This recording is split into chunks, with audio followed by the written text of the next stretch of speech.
जे first time आलेत, असे जे नवीन लोक आलेत, त्या लोकांचं मी कृष्णा मेटकर एकदा तुमच्याच जोरदार टाळ्यांमध्ये तुमचं एकदा सहर्ष स्वागत करतोय.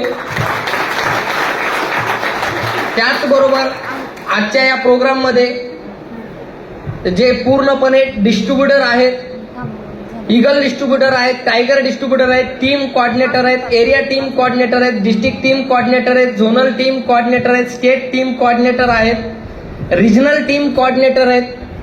या सर्व लोकांचं मी कृष्णा मेटकर व माझी पत्नी तुमच्या सर्वांचं मनापासून धन्यवाद व्यक्त करतोय. आणि आजचा जे काही प्रोग्राम आहे ते तुम्ही सर्वांनी मिळून एक सक्सेसफुल बनवताय, यासाठी तुमच्या सर्वांसाठी तुमच्या जोरदार टाळ्यांमध्ये एकदा या प्रोग्रामसाठी जोरदार टाळ्या झाल्या पाहिजे सगळ्यांसाठी. तर चालेल. आज जे पहिल्यांदा आलेले आहेत असे किती लोक आहेत, थोडा हात वरती करतील जे पहिल्यांदा आलेले आहेत. हा, काही अर्धा आले असतील तर अर्धा हात करा, पूर्ण आले असतील तर पूर्ण हात करा. ओके, जवळपास 75 ते 80% लोक आज पहिल्यांदा आलेले आहेत. आता हे पहिल्यांदा आलेले लोक परेशान होत असतील, नेमका हा प्रकार तरी काय आहे, नेमकं चालू काय आहे. वाटलं होतं काहीतरी वेगळं असेल, इतर नुसतं वेगळं नाही, इथं सगळंच आगळं वेगळंच दिसत आहे. कारण असा प्रोग्राम कधी बघितला नसल, असा मान सन्मान कधी बघितला नसल आणि कधी ऐकला पण नसल. पण नेमकं इथं जे चालू आहे हे सगळ्यात आगळं वेगळंच चालू आहे असं आज नवीन आलेल्या लोकांसाठी वाटत असेल तर त्यांच्यासाठी सांगेल मी आजचा छोटासा माझा परिचय.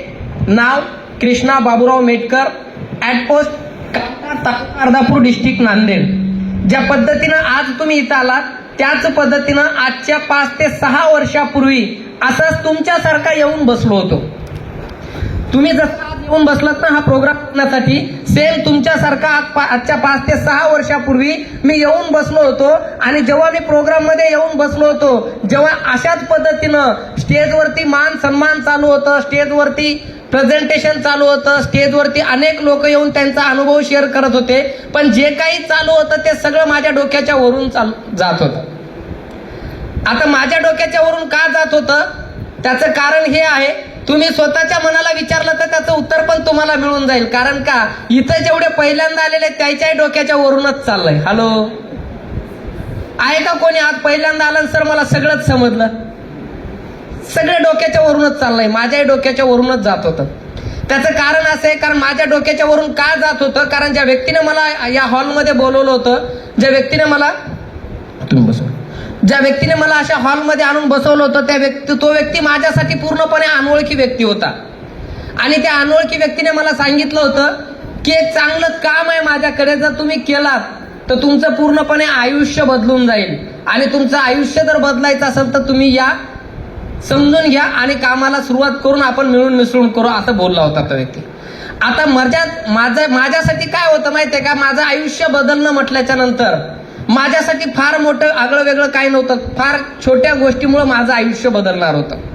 छोट्या गोष्टीमुळे माझं आयुष्य बदलणार होतं म्हणजे काय, एक महिन्याला 7-8 हजार रुपये मिळाले तरी माझं आयुष्य बदलणार हे मला वाटलं होतं. आणि 7-8 हजार रुपये मिळाल्यामुळे आयुष्य बदलतो का? हॅलो, बदलतो का आयुष्य? पण मी प्रोग्राम बघण्याच्या इंटेन्शनने जेव्हा गेलो होतो तेव्हा 7-8 हजार रुपये मिळाले तरी माझं आयुष्य बदलून जाईल या विचाराने मी प्रोग्राम बघण्यासाठी गेलो होतो. आणि जेव्हा मी प्रोग्राम बघण्यासाठी गेलो त्यावेळेस जसं आज इथं काही सूटवाले लोक आहेत, सेम त्या दिवशी पण काही सूटवाले लोक आहेत, तर हॉलच्या बाहेर सूटवरच्या लोकांना बघून माझा जीव पूर्णपणे घाबरत होता. या सूटवरच्या लोकांना बघून मी म्हणलं आपल्या लेवलचं काम नाही, हे पूर्ण श्रीमंत लोकांचं काहीतरी काम आहे, श्रीमंत लोकांचा प्रोग्राम आहे. कारण आपण पण आपल्या आयुष्यामध्ये अशा हॉटेलमध्ये कधी गेलेलो नाही. काहीतरी नॉर्मल काम असेल, काहीतरी नॉर्मल काम असेल. ठीक आहे, हातात हात दिला, त्यांनी सांगितलं आतमध्ये बसून घ्या, तुम्हाला काही समजलं नसेल तरी सगळं समजून जाणार, तुम्ही फक्त आतमध्ये बसून घ्या. आतमध्ये बसलो, जे प्रोग्राम चालू होता प्रोग्राम सुरू झाला. सांगणारा 45 मिनिटं त्यांनी प्रेझेंटेशन दिलं. मला वाटलं त्या प्रेझेंटेशन मधून मला काही समजल, मला काही समजत नव्हता. अनुभवी लोक अनुभव शेअर करत होते, त्या अनुभवातून काही लोक सांगत होते मी असा होतो या बिझनेसच्या माध्यमातून असा झालो. मला एवढं कळलं की या लोकांच्या लाईफमध्ये हे असे होते आणि असे झाले, पण कसं काय झाले हे काय कळत नव्हतं मला. का कळत नव्हतं कसं काय झालं? त्याचं कारण असं आहे, कारण जेव्हा मी या हॉलमध्ये अशा येऊन बसलो होतो, जेव्हा तुमच्यासारखा प्रोग्राम बघत होतो, त्या दिवशी मी अशा लुकमध्ये येऊन बसलो नव्हतो. अतिशय सर्वसामान्य, अंगावरती कपडे सर्वसामान्य आणि डोक्यामध्ये विचार सर्वसामान्य. ज्या व्यक्तीच्या अंगावरती कपडे सर्वसामान्य असतात आणि ज्या व्यक्तीच्या डोक्यामध्ये विचार सर्वसामान्य असतात, तो व्यक्ती कधीच मोठा विचार करू शकत नाही. करू शकतो का?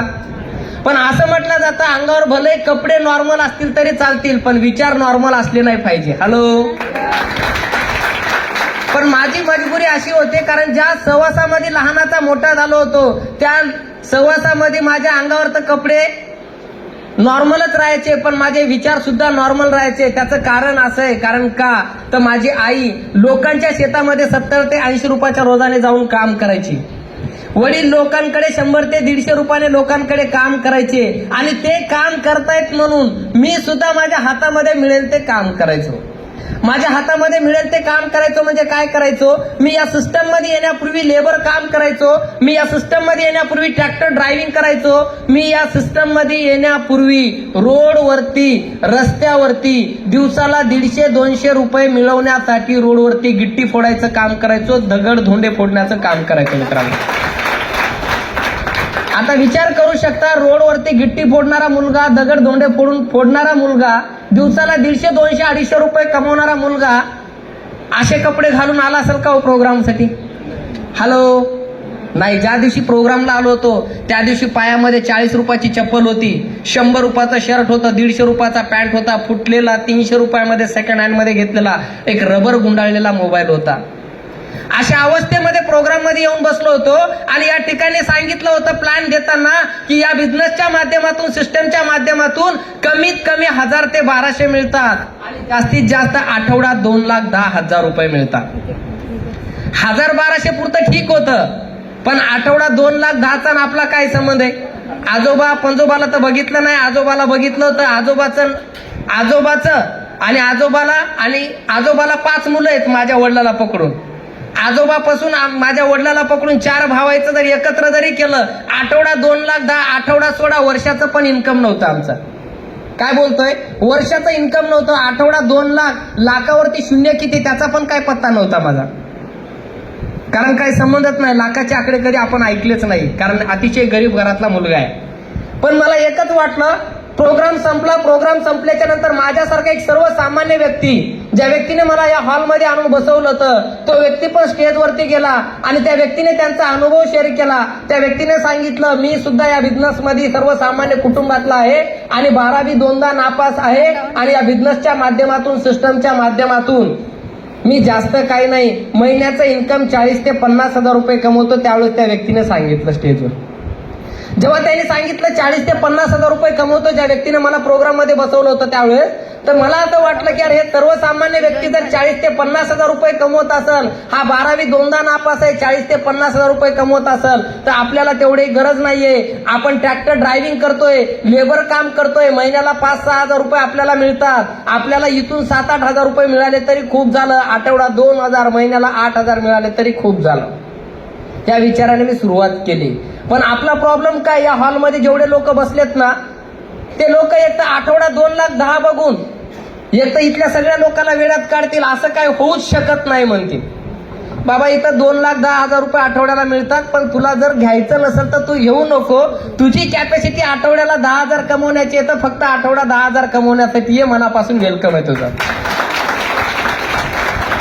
आणि माझी पण मानसिकता तीच होती. मला आठवड्याला 2,10,000ची गरज नव्हती, फक्त आठवड्याला 2,000 रुपयाची गरज होती, आणि महिन्याला 7-8 रुपये मिळाले तरी खूप झालं. या उद्देशाने मी या बिझनेसला सुरुवात केली. काम करत गेलो. या बिझनेसची ताकद, या सिस्टमची ताकद 2 लोकांपासून सुरुवात केला होता. मलाही वाटलं नव्हतं काय होणार आहे काय नाही. 2 लोकांपासून सुरुवात केला होता. 2 लोकांना बिझनेस सांगायचा प्रयत्न केला. 2 लोकांना सांगताना बरेचसे लोक मला नाही म्हणले. जे लोक नाही म्हणले त्यांना बाजूला केलं, जे लोक हो म्हणले त्या लोकांना सोबत घेतलं. नाही म्हणले म्हणून मी थांबलो नाही. जे लोक नाही म्हणले त्यांना बाजूला केलं, जे लोक हो म्हणले त्यांना सोबत घेतलं, आणि हळूहळू 2 लोकांपासून बिझनेसला सुरुवात केली. पण बिझनेसला सुरुवात जेव्हा केली, बिझनेसला जेव्हा सुरुवात केली तेव्हा मी पार्ट टाइम मध्ये बिझनेसला सुरुवात करायचो. कारण का तर दुपारपर्यंत रोडवरती गिट्टी फोडायचो, दुपारच्या नंतर इकडं काम करायचो. दुपारपर्यंत गिट्टी फोडायचो, दुपारच्या नंतर इकडं काम करायचो. रविवारी मस्तपैकी लोकांना कार्यक्रम दाखवायचो. त्याच्यातले काही लोक नाही म्हणायचे, जे लोक नाही म्हणले त्यांना बाजूला करायचो, जे लोक हो म्हणले त्यांना सोबत घ्यायचो आणि आलेल्या लोकांपासून कामाला सुरुवात केली. हळूहळू काम करत गेल्यामुळे या बिझनेसची ताकद, या सिस्टमची ताकद. सुरुवातीला गाडी घेतली यामा YBR म्हणजे टू व्हीलर. जेव्हा मी टू व्हीलर घेतली, माझ्या खानदानातली पहिली नवीन टू व्हीलर होती. याच्यावर अंदाज लावू शकता माझा खानदान किती श्रीमंत असेल. असं कोणी आहे का त्यांच्या पूर्ण खानदानात कोणाकडे नवीन मोटरसायकल नाही? हॅलो, माझ्या खानदानात कोणाकडे नवीन मोटरसायकल नव्हती. या बिझनेसची ताकद, सिस्टमची ताकद. मी ह्याच व्यवसायाच्या माध्यमातून, या बिझनेसच्या माध्यमातून मोटरसायकल घेतली. जेव्हा मोटरसायकल घेतली तेव्हा विचार मोठे झाले. कारण सगळा सहवासाचा इफेक्ट असतो. माणूस ज्यांच्या वातावरणात राहतो तसा घडत जातो, माणूस ज्यांच्या सहवासात राहतो तसा घडत जातो. कारण का तर दोन्ही वातावरण मी बघितलेलं आहे. दोन्ही वातावरण मी बघितलेलं आहे. ते वातावरण बघितलेलं, हे वातावरण बघितलेलं आहे. मी जेव्हा लेबर काम करायचो, गिट्टी फोडायचो, गिट्टी फोडत असताना माझ्या डोक्यात असा विचार यायचा की मी लेबर काम किती दिवस करायचं, मी पण मुकरदम झालो पाहिजेत, मी पण गुत्तेदारी केली पाहिजे. तसे विचारायचं. ट्रॅक्टरवरती लेबर काम करायचो. ट्रॅक्टरवरती लेबर काम करत असताना मला विचारायचा किती दिवस ट्रॅक्टरवर लेबर काम करायचं, आपण पण ट्रॅक्टर ड्रायव्हर झालो पाहिजेत. लेबर काम करत असताना ट्रॅक्टर ड्रायव्हर झालो. ट्रॅक्टर ड्रायव्हिंग करताना मला पण विचारायचा किती दिवस ट्रॅक्टर ड्रायव्हिंग करायचा, जेसीबीचा ड्रायव्हर झालो पाहिजे. कारण इकडचे विचार येत नाहीत.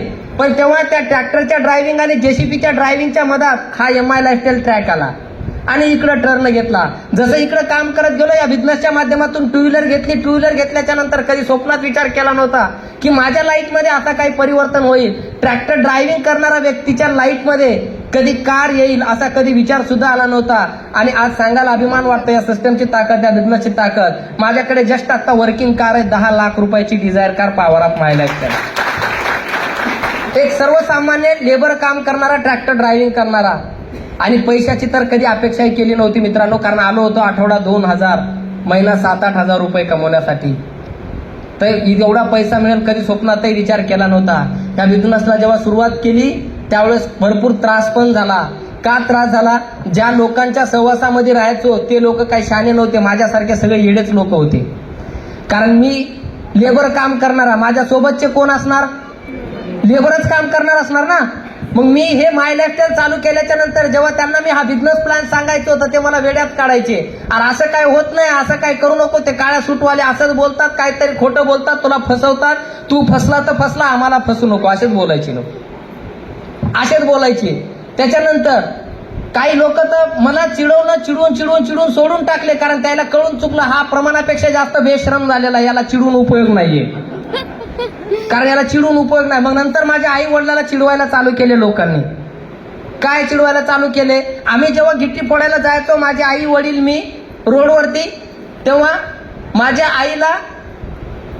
आईला जे काही समजा चुलत भाऊ वगैरे असतात समजा, ते काय चिडवायचे, आम्ही सोबत गिट्टी फोडायचो ना, गिट्टी फोडताना ते एकच म्हणायचे, बाई आता तुला काही टेन्शन नाही, एवढं ढग फोडणं तुमचं झालं गिट्टी फोडण्याचं की काय हरकत नाही. आता आमचा जावई लगेच गिट्टी फोडणं झाल्या डायरेक्ट आमच्या जावयाच्या अंगात करोडपती घुसते आता. कारण मी काय करायचो, गिट्टी फोडताना फाटलेले कपडे घालायचो. गिट्टी फोडणं झालं की ते फाटलेले कपडे काढायचो, थैलीमध्ये चांगले कपडे असायचे ते चांगले कपडे घालायचो, इन शर्टिंग करायचो. म्हणजे घंट्यात रोडपती आणि घंट्यात करोडपती असायचो. अशी सिच्युएशन असायची माझी. त्यामुळं माझे चुलत मामा वगैरे जे असतात ते माझ्या आईला बोलायचे. त्याच्यानंतर माझे काका लोक वगैरे सगळे समजा माझ्या आई वडिलांना चिडवायचे. मग काय व्हायचं, आई तेवढं ऐकून घ्यायची, या कानाने ऐकायची, या कानाने सोडायची. पण वडील या कानाने ऐकायचे आणि या कानाने सोडायचेच नाही. संध्याकाळपर्यंत शांत बसायचे. आणि संध्याकाळी मी दुपारपर्यंत गिट्टी फोडून मी फील्डवर जायचो आणि वडील काय करायचे, घराकडे जायचे. संध्याकाळी जेवायच्या टायमाला मस्तपैकी वडील 90-20 मारायचे. जेवायच्या टायमाला म्हणायचे, तू काहीही कर पण हे धंदा सोड आधी, कारण तुझ्यामुळं माझी इज्जत सगळी निघून चालली.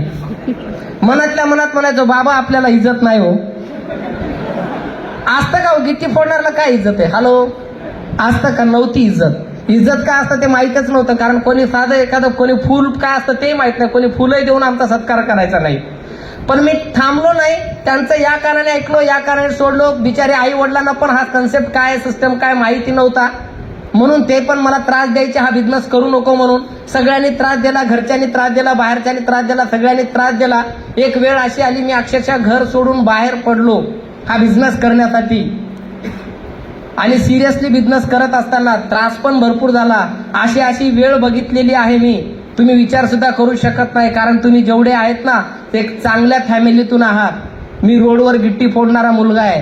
जेव्हा मी या माय लाईफस्टाईलमध्ये फुल टाइम उतरलो ना, माझे खाया पियाचे सुद्धा वांदेवाडी असायचे. दिवसभर जेव्हा मी फील्डवर असायचो, माझ्याकडे भूक जरी लागली तर मला खायला रोटी भेटायची नाही. भूक मारण्यासाठी 5 रुपयाचा बिस्किट पुडा घेऊन मी बिस्किट पुडा खाण्याचा प्रयत्न करायचो. भूक जिरवण्यासाठी नाही, भूक मारण्यासाठी. कारण 5 रुपयाच्या बिस्किटच्या पुड्याने भूक मिटत नसते. हॅलो, भूक मरत असते. मी भूक मारायचो, भूक मिटवायचो नाही.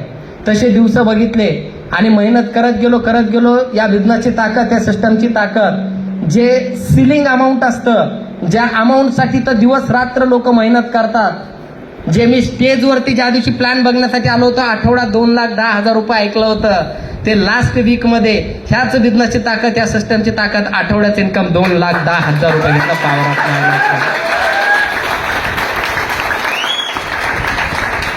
एक टाइम होता रोडवर गिट्टी फोडायचो, तेव्हा पॅन कार्ड काय असतं माहिती नव्हतं. कारण पॅन कार्डचा ना आपला काही संबंधच नाही, बँकेत खातं नाही, त्यामुळं पॅन कार्डचा संबंध नाही.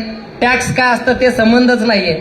पण या बिझनेसची ताकद, या सिस्टमची ताकद, लोक या हॉलमध्ये असे काही लोक असतील, ते पैसे कमवणारे लोक असतील, ट्रॅडिशनल बिझनेस करणारे लोक असतील, लोक टॅक्स भरत असतील, पण गव्हर्नमेंटला जीएसटी पण भरत असतील, पण लोक त्यांच्या झालेल्या टर्नओव्हरवरती जीएसटी भरतात. मी माझ्या इन्कमवरती जीएसटी भरतो. Power of my lifestyle.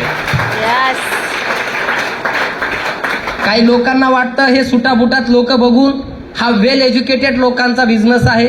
हा करेक्ट आहे, हा वेल एज्युकेटेड लोकांचाच बिझनेस आहे. अनएज्युकेटेड लोकांचा बिझनेस नाहीये, वेल एज्युकेटेड लोकांचाच बिझनेस आहे. कारण अनएज्युकेटेड लोकांना या बिझनेसमध्ये त्रास खूप होतो. तसं माझं एज्युकेशन खूप हाय लेवलचं आहे. D Ed, BA, MA, MPhil, PhD. असं काही झालं नसेल. फक्त लोक माझ्या चेहऱ्याकडे आणि माझ्या कपड्याकडे बघितलं कीच वाटते त्याला एवढं एज्युकेशन आहे. फक्त शिक्षण 4थी आहे आपलं.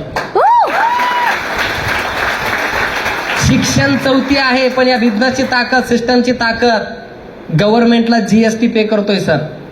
माझ्या स्वप्नात विचार केला नव्हता. आज एका आठवड्याचं इन्कम 2,10,000 रुपये. विचार करू शकता. कधी स्वप्नातही विचार केला नव्हता. मी माझ्या आयुष्यामध्ये कधी विचार केला नव्हता की एवढा मोठा परिवर्तन, एवढा मोठा चेंजेस माझ्या लाईफमध्ये होईल. कधी दूरपर्यंत विचार केला नव्हता. तर मी तुम्हाला एक बोलता आता एक वाक्य सांगितलं. हा बिझनेस एज्युकेटेड लोकांचा आहे, अनएज्युकेटेड लोकांचा नाही. पण मी एज्युकेटेड होतो का अनएज्युकेटेड होतो? Hello, uneducated. आता एज्युकेटेड लोकांचा हा बिझनेस काय आहे आणि अनएज्युकेटेड लोकांचा बिझनेस का नाही ते थोडं फरक सांगतोय तुम्हाला. एज्युकेटेड लोक जर या बिझनेसमध्ये आले तर त्यांना त्रास होणार नाही या बिझनेस करण्यासाठी. आणि अनएज्युकेटेड लोक आले, कदाचित त्यांना थोडाफार त्रास होऊ शकतो या बिझनेसमध्ये. पण मला माहिती आहे जेवढे अनएज्युकेटेड लोक आहेत, असा एक व्यक्ती या हॉलमध्ये हात वरती करून दाखवा मला की सर मी मार्केटमध्ये काम करत असताना मला कुठला त्रास होत नाही. आहे का कोणी? तर कोणच नाही सर. तो प्रॉब्लेम आपला नाही, आपल्या मुळांपासून आहे. कारण आपण अनएज्युकेटेड आहोत. आपण इथंच नाही, कुठेही काम केलं तर आपल्याला त्रास होणारच आहे.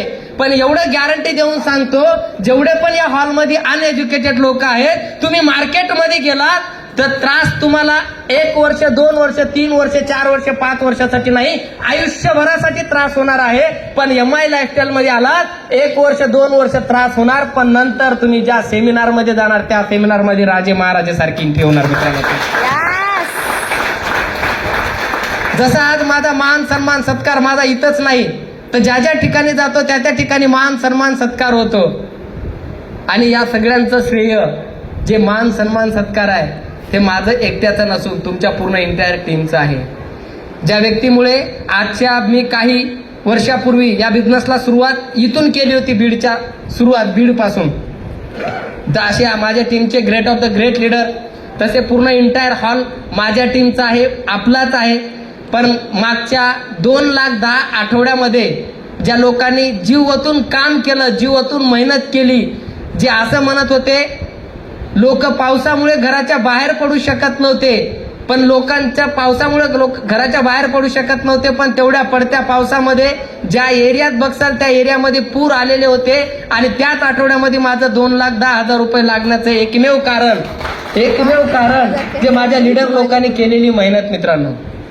त्या लीडर लोकांमध्ये जे आज त्या बिझनेसमध्ये माझ्या पॉकेटमधले राहुल धुळे सर आहेत, त्याच्यानंतर मनीष माने सर, विशाल दुबे सर, माने मॅडम, त्याच्यानंतर सुनीता पवार मॅडम, असे भरपूर लीडर्स लोक इथं आहेत. त्याच्यानंतर ऑल RTC आहेत, ऑल STC आहेत, या हॉलमध्ये बसलेले ऑल ZTC आहेत, ऑल DTC आहेत, ऑल ATC आहेत, ऑल TC आहेत, टायगर, ईगल आणि ऑल डिस्ट्रीब्युटर. तुमच्या सर्वांच्या प्रेमामुळे, तुमच्या सर्वांच्या सहकार्यामुळे मी आठवडा 2,10,000 पर्यंत पोहोचू शकलो. आणि ही अचिव्हमेंट माझी नसून ही अचिव्हमेंट तुमची आहे. आज माझ्या लाईफमध्ये झालं, येणाऱ्या काही वर्षांमध्ये 1 वर्ष, 2 वर्ष, 3 वर्ष जर तुम्ही इथं टिकून राहिला तर 100% तुमच्या लाईफमध्ये सुद्धा झाल्याशिवाय राहणार नाही मित्रांनो. फक्त एकच आहे, ज्या व्यक्तीने तुम्हाला इथं आणलेलं आहे त्या व्यक्तीवरती एक विश्वास ठेवा. कारण का, ज्या व्यक्तीने मला या बिझनेसमध्ये आणलेलं आहे तो व्यक्ती माझ्यासाठी देवापेक्षाही महान आहे. माझ्या आई वडिलाच्या नंतर जर देवाचं स्थान कुणाला दिलं असेल तर त्या व्यक्तीला दिलेलं आहे. असे मराठवाड्याचे fastest and first double ID international team coordinator mister Dattaji Limbol सरांना मी मोरापासून वंदन करतो. आणि आज माझा मान सन्मान झालाय. पुढच्या वेळेस मी जेव्हा पण येईल, आज जेवढे पण या हॉलमध्ये आहेत तेवढ्या लोकांपैकी प्रत्येकांचं मी जेव्हा नेक्स्ट टाइम मध्ये येईल तेव्हा प्रत्येक व्यक्ती डिस्ट्रीब्युटर असेल तर तो व्यक्ती आजच्या तारखेत जॉईनिंग घेईल. आणि मी जेव्हा नेक्स्ट टाइम येईल तेव्हा ईगल म्हणून स्टेजवरती येईल. जो ईगल आहे तो टायगर म्हणून येईल, जो टायगर आहे तो TC म्हणून येईल, जो TC आहे तो ATC म्हणून येईल, आणि ATC आहे तो DTC म्हणून येईल, DTC आहे ते ZTC म्हणून येईल, ZTC आहे ते STC म्हणून येईल, STC आहे तो RTC म्हणून येईल, आणि जे एवढे RTC आहेत ते NTC म्हणून येतील अशी अपेक्षा बाळगतोय. आणि मी सुद्धा आज NTC पुढच्या वेळेस येणार तर CTC बनवूनच येणार मित्रांनो. तर चालेल मित्रांनो, तुमच्या सर्वांचं मनापासून धन्यवाद. एखाद्या विषयावरती कोणाला डाऊट वाटलं तर बिलकुल